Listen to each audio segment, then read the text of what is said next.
Hello BSc nursing first year students.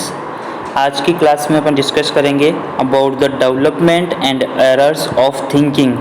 एक person का जो developmental process from birth to adult life कैसे रहता है, और अगर उसकी थिंकिंग प्रोसेस में किसी भी टाइप के एरर अगर होते हैं तो उसकी थिंकिंग में क्या प्रॉब्लम कॉज होती है। लास्ट क्लास में अपन थिंकिंग के बारे में पढ़े थे, थिंकिंग की definition and types of thinking, और उसके अलावा elements in development of thoughts.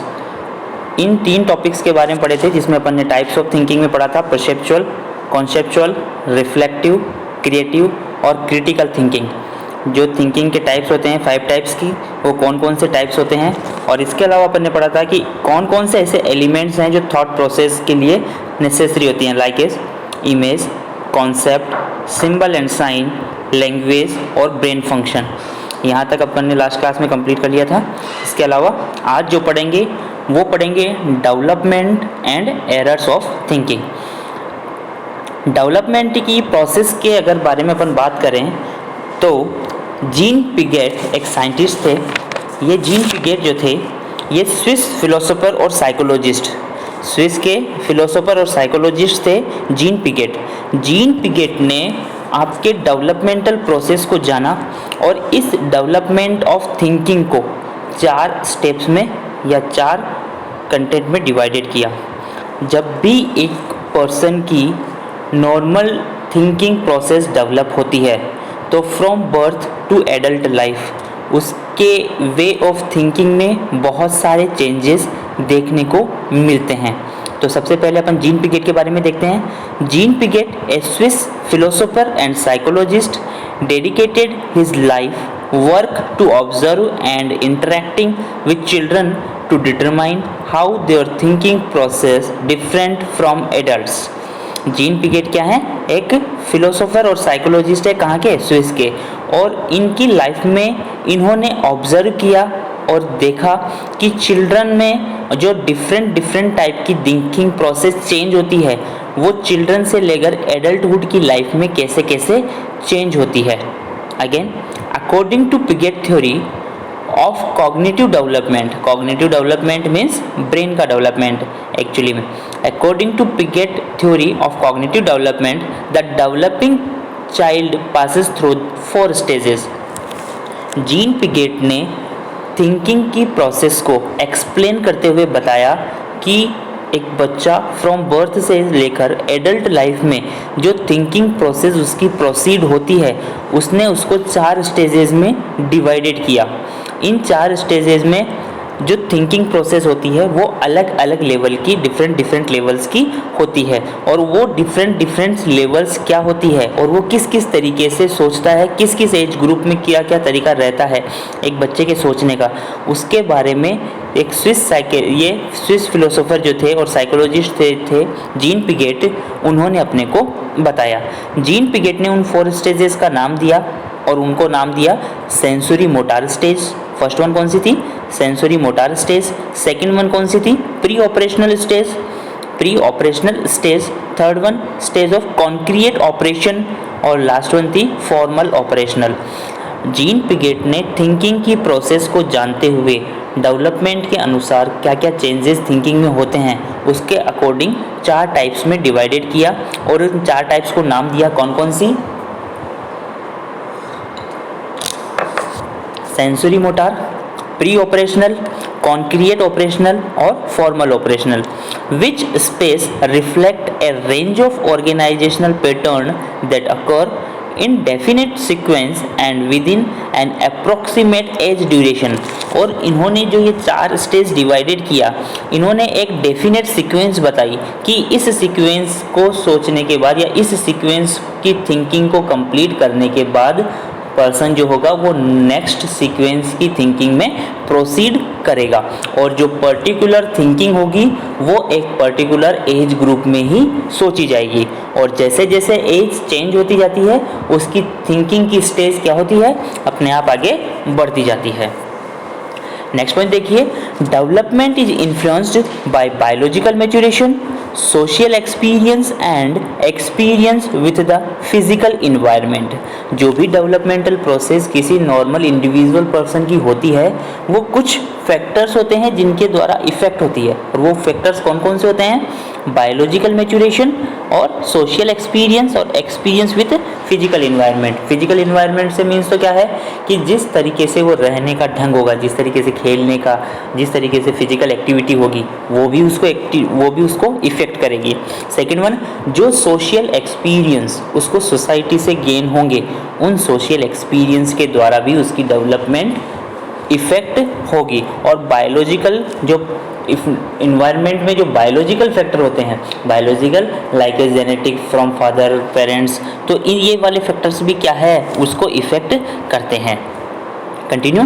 During cognitive development the individual try to find equilibrium between self and environment. ये मोस्ट थिंग है अकॉर्डिंग टू जीन पिगेट कि जैसे जैसे कॉग्निटिव डेवलपमेंट नॉर्मल इंडिविजुअल का होता है, उस कॉग्निटिव डेवलपमेंट के अकॉर्डिंग वो क्या करता है, अपने आप को इक्विलेट करता है किसके साथ? इन्वायरमेंट के साथ।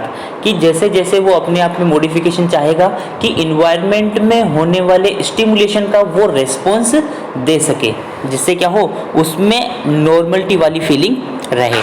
ठीक है, यहाँ तक। नेक्स्ट पॉइंट देखिए, cognitive theory explain how thought process are structured, how they developed and their influence on behavior।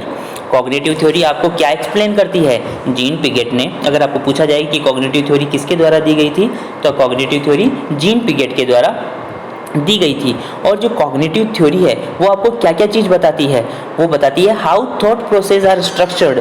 जो आपकी थॉट प्रोसेस है वो कैसे स्ट्रक्चर्ड की गई है, किसी भी चीज़ के बारे में आप कैसे सोचोगे। हाउ दे डेवलप्ड, मतलब वो कैसे एज ग्रुप के अकॉर्डिंग आप में डेवलप होती है। And their influence on behaviour, और जैसे जैसे वो आपको डेवलप होती है थिंकिंग प्रोसेस, थॉट प्रोसेस, वो आपके बिहेवियर को कैसे कैसे इफेक्ट करती है। ये सारी चीज़ आपको कौन एक्सप्लेन करती है? Cognitive theory of development. और कॉग्निटिव थ्योरी किसके द्वारा दी गई है? जीन पिगेट के द्वारा। और जीन पिगेट क्या थे? एक स्विस फिलोसोफर और साइकोलॉजिस्ट कहलाते थे। यहाँ तक ठीक है। नेक्स्ट देखिए, cognitive theory explain how thought process are structured, how they developed and their influence on behaviour. Structuring of thought process occurs through the development of mental image. जो thought process है आपकी वो कैसे डेवलप होती है? According to your mental image. आप जैसी आप अपनी सोच रखते हो उस मेंटल इमेज के अकॉर्डिंग ही आपकी थॉट प्रोसेस किसी भी स्टिमुलस के लिए क्रिएट होती है। ये सारी चीज़ें किसमें दी गई? जीन पिगेट के द्वारा डेवलपमेंटल स्टेज में। जैसे कि मैंने आपको बताया कि जीन पिगेट ने डेवलपमेंट की जो स्टेजेस हैं उनको 4 टाइप में डिवाइडेड किया है। वो 4 टाइप कौन कौन से हैं? Sensory motor stage, pre operational stage, concrete operational stage और formal operational stage. Again 4 stages कौन कौन सी है? फर्स्ट वन तो सेंसरी मोटर स्टेज है, सेकेंड वन है प्री ऑपरेशनल स्टेज है, थर्ड वन कौन सी है? कॉन्क्रिएट ऑपरेशनल है, और फोर्थ वन कौन सी है? Formal operational stages. अब अपन बात करते हैं इन स्टेजेस के बारे में कि इन स्टेज में पर्सन की थिंकिंग का डेवलपमेंट कैसे होता है। फर्स्ट वन मैंने आपको बताया कि जो पर्टिकुलर स्टेज होती है वो एक पर्टिकुलर एज ग्रुप के अकॉर्डिंग डिवाइडेड होती है। जैसे कि अगर मैं बात करूं ओनली सेंसरी मोटर, तो सेंसरी मोटर स्टेज जो होती है वो थॉट प्रोसेस और थिंकिंग प्रोसेस को फ्रॉम बर्थ टू 2 ईयर्स के बारे में एक्सप्लेन करती है। मीन्स बच्चे का जब जन्म होगा और जन्म से लेकर 2 साल तक का जब बच्चा होगा उस तक कौन सी स्टेज चलेगी? सेंसरी मोटर स्टेज चलेगी। और उस सेंसरी मोटर स्टेज में बच्चे का कॉग्निटिव डेवलपमेंट कैसे होता है, कैसे उसकी थिंकिंग प्रोसेस डेवलप होती है, उस स्टेज के बारे में बताया गया है। तो सबसे पहले जो है सेंसरी मोटर स्टेज के बारे में बात करते हैं। उसमें मोस्ट इंपॉर्टेंट थिंग याद रखना है, सेंसरी मोटर स्टेज कहाँ से लेकर कहाँ तक होती है? From birth to 2 years. ठीक है, इसमें बात करते हैं during this stage the child learn about himself and his environment through motor and reflex action. इसमें क्या होता है? जो बच्चा लर्न करता है किसमें? सेंसरी मोटर स्टेज में। वो लर्न करता है अपने खुद के बारे में और उसके इन्वायरमेंट के बारे में। ठीक है, जैसे कि रिफ्लेक्स एक्शन। रिफ्लेक्स एक्शन क्या होता है? जैसे ही मदर बच्चे को ब्रेस्ट फीडिंग के लिए प्रिपेयर करने वाली होती है तो उसमें सकिंग रिफ्लेक्स क्या होते हैं? प्रेजेंट होने लगते हैं। और ये कैसे होता है? ये sensory motor like a sensation बच्चे की बॉडी में आता है और जिससे वो क्या होता है? थिंकिंग प्रोसेस डेवलप करके उस सिचुएशन का रेस्पॉन्स देता है। Continue. Thought drive from sensation and movement. पहले ही बताया मैंने कि जो सेंसेशन और जो मूवमेंट्स होती हैं उनके अकॉर्डिंग उसकी थॉट प्रोसेस इफेक्ट होती है। Continue. The child learn that he is separate from his environment and that aspect of his environment, his parents or favorite toy, continue to exist even thought they may be outside the reach of his senses. That means sensory motor stage में जब बच्चे का development होता है तो उसकी thinking और thought process यह रहती है कि वो इस वर्ल्ड से, इस संसार से एकदम आइसोलेट है। उसकी लाइफ में सिर्फ और सिर्फ पेरेंट्स होते हैं और उसके टॉयज होते हैं, जिन दो ही चीज़ों के अकॉर्डिंग वो रेस्पॉन्स देता है। इसलिए सेंसरी मोटर स्टेज में पर्सन का जो इन्वायरमेंट होता है वो सिर्फ आइसोलेशन जैसा रहता है और वो सेपरेटली चीज़ों का रेस्पॉन्स देता है। ये तो बात हुई किसकी? First stage sensory motor stage 0 to 2 years. Second stage की बात करते हैं अपन प्री ऑपरेशनल स्टेज। और प्री ऑपरेशनल स्टेज कहाँ से लेकर कहाँ तक है? From 2 years to 7 years. अगर 2 साल से 7 साल तक की बात करें अगर अपन कॉग्निटिव डेवलपमेंट की, तो उस डेवलपमेंटल स्टेज में बच्चा कैसे सोचता है? Pre operational. प्री ऑपरेशन की बात करते हैं। During this stage sensory motor operation are replaced by the word and child learn language. आपकी जो सेकेंड स्टेज है बच्चे की प्री ऑपरेशनल स्टेज, वो प्री ऑपरेशनल स्टेज किससे रिप्लेस्ड हो जाती है?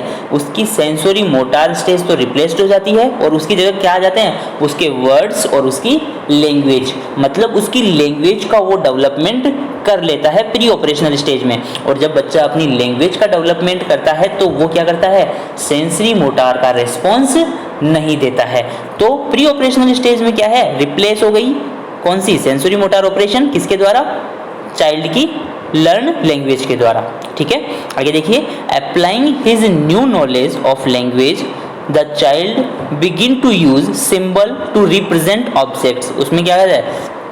वो सिंबल्स का यूज़ करने लग जाता है। जैसे कि अगर कोई 5 थिंग्स है तो 5 थिंग्स को जैसे लर्न कर लेगा 1 2 3 4 5 क्या होता है, तो उसमें 5 के द्वारा वो सिंबल्स को शो करने की कोशिश करता है क्योंकि उसका लैंग्वेज डेवलपमेंट हो जाता है और उसकी थिंकिंग आगे प्रोसीड हो जाती है।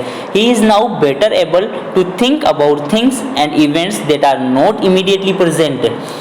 उसमें बेटर थिंकिंग कैसे आ जाती है? लाइक अगर बच्चा जो प्री ऑपरेशनल स्टेज में है, ठीक है, अगर वो स्कूल के लिए तैयार हो रहा है तो स्कूल के लिए तैयार होते टाइम जो चीज़ें इमीडिएटली प्रेजेंट नहीं है लाइफ उसके रूटीन लाइफ शेड्यूल में, जैसे कि अगर स्कूल के लिए वो तैयार हो रहा है तो उसकी थिंकिंग प्रोसेस ये कहती है कि स्कूल बस आएगी और स्कूल बस में आगे बैठ के और मेरे को स्कूल जाना है। तो वो क्या है? इमीडिएटली जो प्रेजेंट इवेंट नहीं होते हैं उनको वो थिंकिंग प्रोसेस में लेने लग जाता है। कौन सी स्टेज में?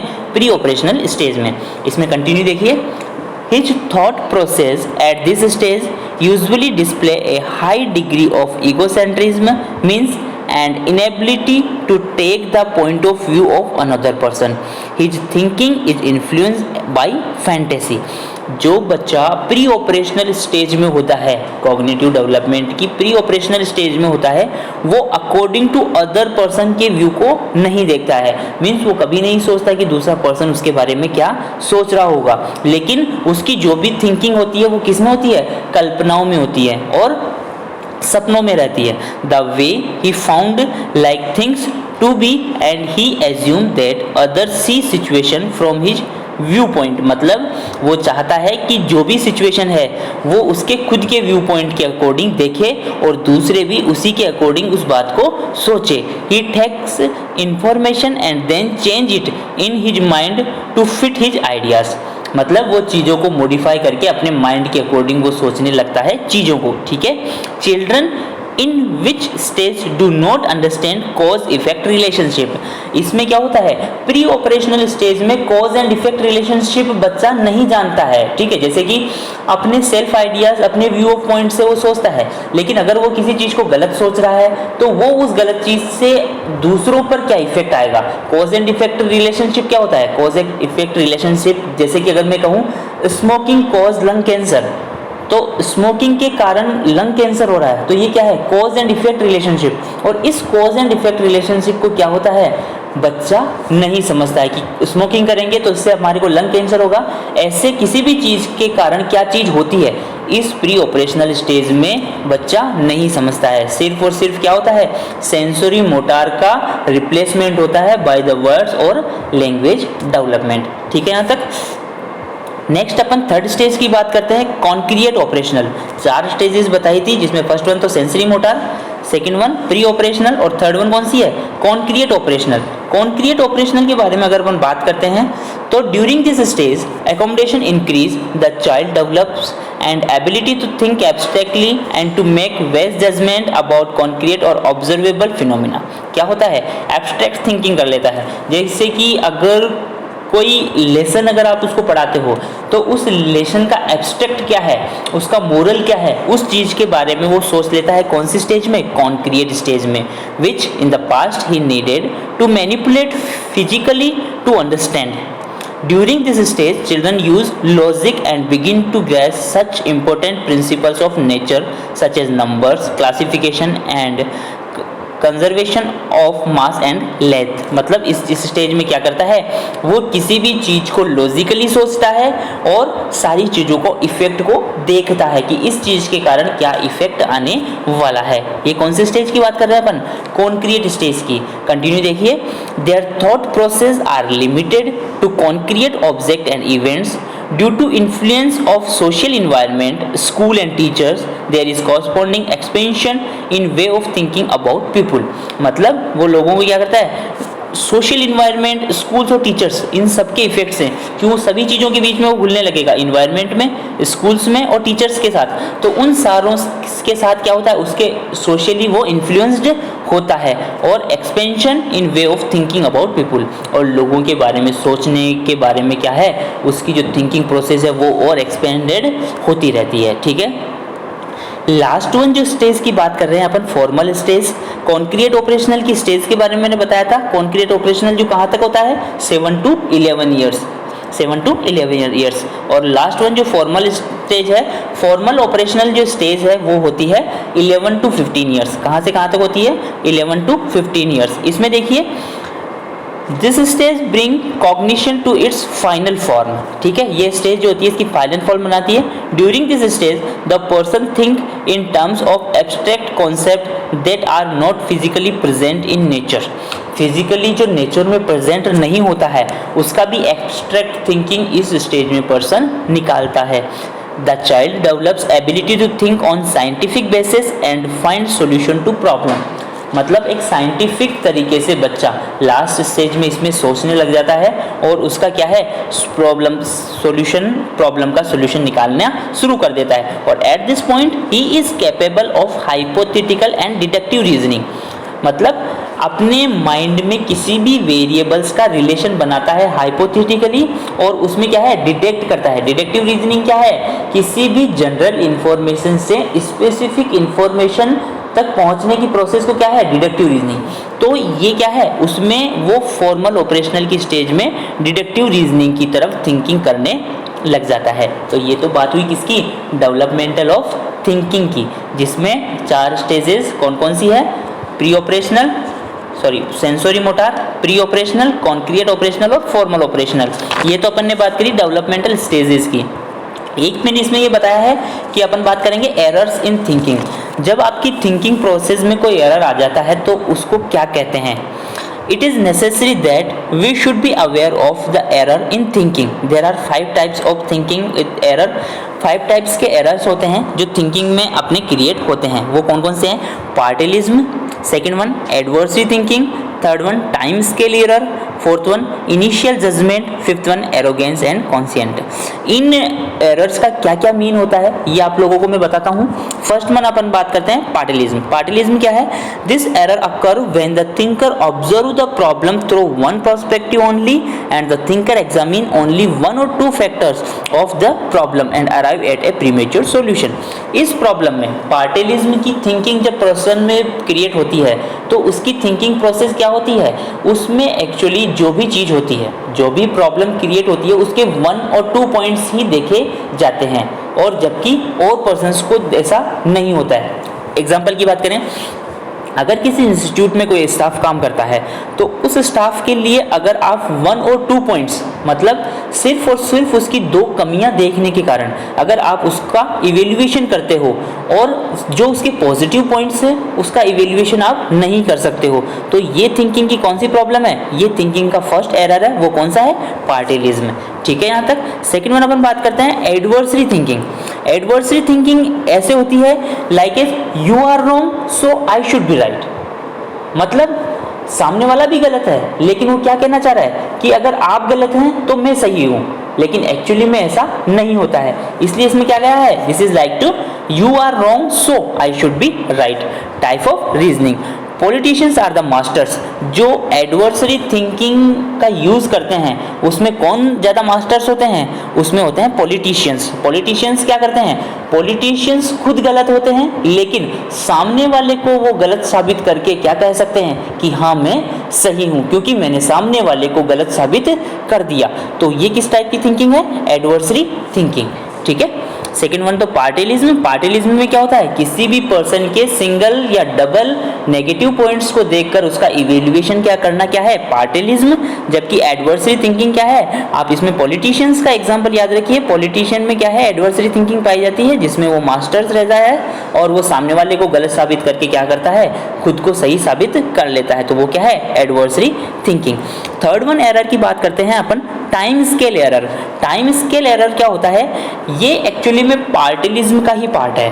टाइम स्केल एरर क्या है? पार्टिलिज्म का ही पार्ट है, लेकिन टाइम पार्टिलिज्म में तो क्या है?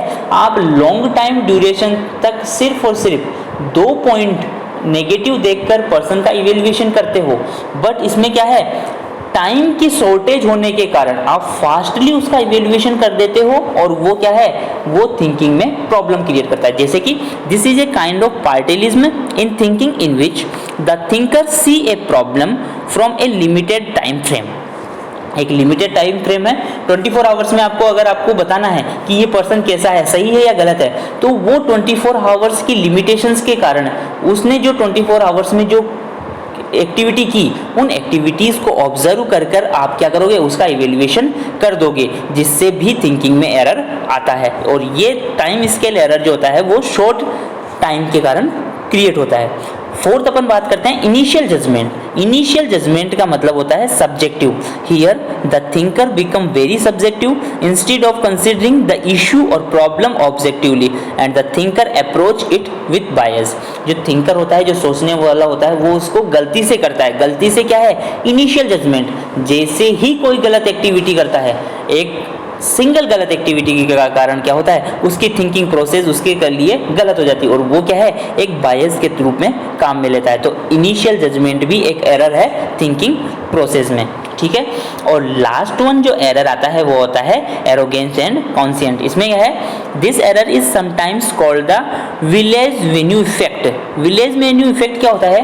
कुछ थिंकिंग प्रोसेस में पर्सन क्या करता है कि किसी भी प्रॉब्लम का सोल्यूशन अगर वो निकालता है तो उस सॉल्यूशन का वो दी बेस्ट मानता है कि जो मैंने सॉल्यूशन निकाला है उससे अच्छा सॉल्यूशन किसी प्रॉब्लम का नहीं निकल सकता। तो वो किस में आता है? एरोगेंस ऑन कॉन्शियंट थिंकिंग में। इसमें देखिए this error is sometimes called the village venue effect because like the village who think that the most beautiful girl in the world is the most beautiful girl in their village. वो क्या सोचता है कि अगर वो thinker अपने गांव में रहता है तो जो मोस्ट ब्यूटीफुल गर्ल रहती है अपने गांव में, तो वो क्या सोचता है? यही संसार में सबसे ब्यूटीफुल और स्मार्ट गर्ल है। तो उसमें क्या होता है, उसमें एरोगेंस और कॉन्शियंट थिंकिंग में जो पर्सन होता है उसको यही चीज़ लगती है कि जो चीज़ मैं कर रहा हूँ, जो सॉल्यूशन मैं निकाल रहा हूँ और जो थिंकिंग मेरी प्रोसीड कर रही है वो सबसे बेस्ट है, उससे बेस्ट हो ही नहीं सकती। The thinker believed that there is no better solution other than that he has already found, और दिस ब्लॉक क्रिएटिविटी। क्यों? क्योंकि जब उसको जो चीज़ बेस्ट लगने लग जाएगी तो वो बेस्ट अपनी थिंकिंग की बेस्ट थिंक में कोई मॉडिफिकेशन नहीं करेगा, और अगर मॉडिफिकेशन नहीं करेगा तो क्या होगा, क्रिएटिविटी जो है, नई नई चीज़ों की खोज जो है वो ब्लॉक हो जाएगी।